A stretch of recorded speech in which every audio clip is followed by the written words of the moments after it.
Thanks for tuning in. I'm Michael Watson, and this is the InfluenceWatch podcast. In this episode, big left-wing influencers spend tens of millions of dollars pushing ballot measures that went down to defeat based on provisional returns. The United Auto Workers hire non-union contractors to build their embattled former president a lakefront cabin, and a liberal actress breaks with the Women's March over its ties to bigoted anti-Semitic Nation of Islam leader Louis Farrakhan. As votes continue to trickle in across the nation in the midterm general elections, we can say with confidence that a number of big-time liberal influencers lit scads of money on fire, pushing controversial ballot measures rejected by the public. Tom Steyer, through his Next Gen Climate Action Political Action Committee, spent $22.25 million, plus another $200,000 or so in in-kind support, pushing a measure known as Proposition 127 to raise Arizona's required renewable, read whatever environmentalists are okay with, at least until it becomes independently financially viable. See natural gas, which was a greenbacked lower pollution bridge fuel until, suspiciously, hydraulic fracturing made it economical to recover on a major scale. Energy percentage to 50% by 2030. For good measure, another Steyer-backed environmentalist group, the League of Conservation Voters, chipped in an additional $1 million. As of press time, Proposition 127 was losing by a margin of approximately 70-30.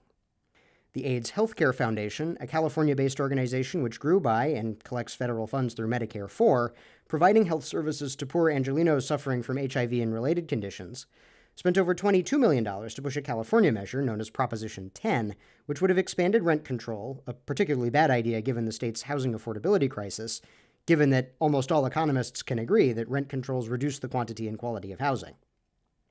Three labor unions, the California Teachers Association, California Nurses Association, and American Federation of State, County, and Municipal Employees, AFSCME, Local 3299, chipped in a combined $1 million or so. One might joke they've never seen a bad economic idea they didn't like.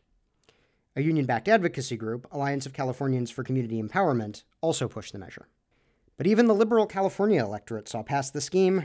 As of press time, it has been defeated by roughly 20 points. Massachusetts labor unions, specifically the Massachusetts Nurses Association, with support from the California Nurses Association and the American Federation of Teachers, spent over $10 million pushing a ballot measure which would have dictated patient-nurse staffing levels at hospitals in the Bay State. This is a common tactic by health industry unions. They threaten to push a ballot measure which would make administering hospitals extremely difficult or expensive, and use the danger that the public, which doesn't fully comprehend the implications of the measure, that they will pass it. And the unions use this pressure to force policymakers, usually less left-wing Democratic legislators and centrist-leaning governors in Democratic states, to give in to union demands. With the urging of the Massachusetts press, including the liberal Boston Globe, voters rejected the measure, as of press time, by over 40 points. The Service Employees International Union Hospital Workers Local in California, United Healthcare Workers West, spent $17 million on a similar tactic, backing a measure which would have limited payments for dialysis treatments in California. That measure, too, failed. And our second item, the United Auto Workers Union has egg on its face after it emerged that the union had hired non-union contracting firms to conduct work on a cabin the union is building at its Walter and May Reuther UAW Family Education Center on Michigan's Black Lake. The union-owned cabin at the union-owned resort, also home to the union-owned Black Lake Golf Course, which became a symbol of the UAW's fiscal distress and membership decline in the 2000s, is a perk that the UAW grants to its former presidents, and Dennis Williams, who was replaced by Gary Jones this summer, is ready to kick back. Problem for Williams is that the UAW he led is under federal investigation for a massive kickback scheme between the union and Fiat Chrysler Automobiles, FCA, during the most recent round of contract negotiations. Senior UAW officials allegedly took $1.5 million in bribes from an FCA executive. While the union denies that compromised collective bargaining, the Justice Department has continued to investigate. Williams himself was named in the plea bargain testimony by a former UAW official, who alleged that Williams had directed the diversion of certain funds from union training centers to cover union expenses. As of press time, Williams has not been charged. But while it remains to be seen what will come of the wide-ranging federal investigation into corruption in the United Auto Workers, what is clear is that union solidarity ends at the bottom line. The union's bottom line. And the light item involves giving kudos to a liberal Hollywood actress. You heard that right.